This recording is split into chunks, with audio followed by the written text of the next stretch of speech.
Baik, kita langsung ke distribusi peluang kontinu.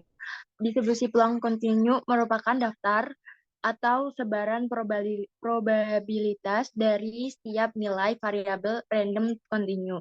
Variabel kontinu merupakan variabel random dengan interval, baik terbatas maupun tidak terbatas dalam suatu jarak dari bilangan nyata.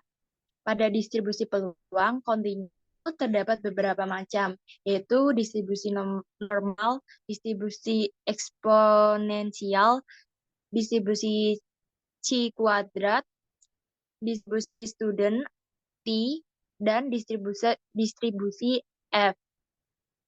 Jika suatu sampel memuat sejumlah tak berhingga kemungkinan yang setara dengan kebanyakan titik pada suatu ruas garis dan bersifat tak tercacah, maka ruang sampel tersebut dinamakan ruang sampel kontinu.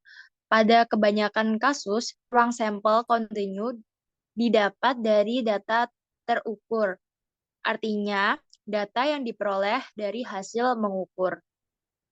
Contohnya, eksperimen yang orang lakukan untuk mengukur tinggi badan tidak benar-benar akurat, dan hasilnya telah dibulatkan dengan ketelitian yang amat sempurna. Tinggi badan seharusnya diasosiasikan dengan bilangan real yang kemungkinannya sangatlah banyak dan padat sehingga tidak mungkin untuk mendaftarkan setiap kemungkinannya. Selanjutnya,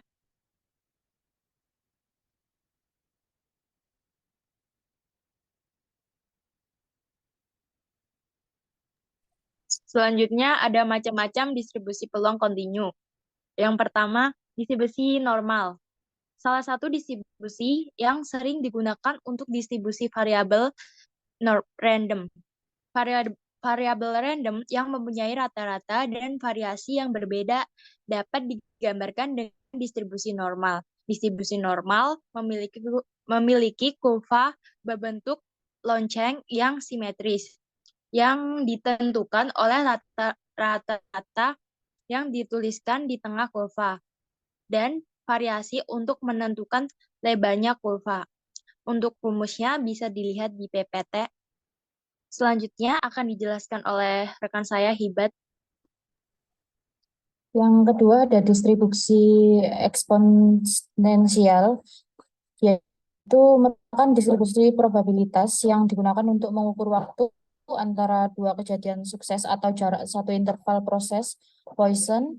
Distribusi Poisson mempunyai parameter yang distribusi eksponensial dan memiliki parameter theta. Maka distribusi eksponensial mempunyai banyak nilai praktis, terutama dalam hal yang berhubungan dengan waktu. Untuk rumusnya sendiri bisa dilihat di PPT. Next. Yang ketiga ada distribusi C kuadrat. Distribusi C kuadrat merupakan satu parameter, yaitu derajat kebebasan. Derajat kebebasannya dapat dihitung menggunakan formula yang berbeda dari pengujian yang berbeda. Bentuk kurva distribusi C-square sendiri berbentuk skewness positif dari df yang terkecil sampai df yang paling besar. Distribusi C kuadrat merupakan bentuk khusus dari distribusi gamma yang dimana parameter V disebut sebagai derajat kebebasan. Nilai derajat kebebasan dapat diperoleh dari banyaknya sampel atau observasi kurang satu atau N-1. Untuk rumusnya sendiri bisa dilihat di PPT. Untuk selanjutnya bisa dijelaskan oleh partner saya, Willy. Yang keempat ada distribusi student. Distribusi student atau kadang hanya disebut dengan distribusi T banyak diterapkan pada statistik inferensia ketika nilai varian dari suatu populasi tidak diketahui. Untuk sampel yang besar, nilai varian populasi dapat diestimasi dengan varian dari sampel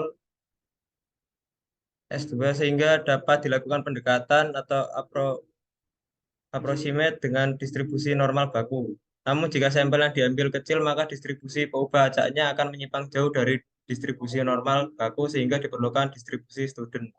Untuk rumusnya seperti di gambar. Yang kelima ada distribusi F. Distribusi F digunakan apabila terdapat dua buah populasi yang berdistribusi normal dan independen di mana rata-rata populasi dan variansinya tidak diketahui. Distribusi F merupakan salah satu distribusi probabilitas kontinu.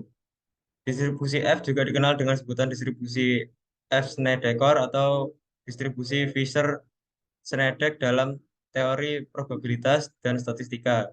Distribusi F seringkali digunakan dalam pengujian statistika seperti analisis varian dan analisis regresi. Untuk rumusnya seperti di PPT. Sekian dari kelompok kami. Apabila ada salah kata mohon dimaafkan. Wassalamualaikum warahmatullahi wabarakatuh.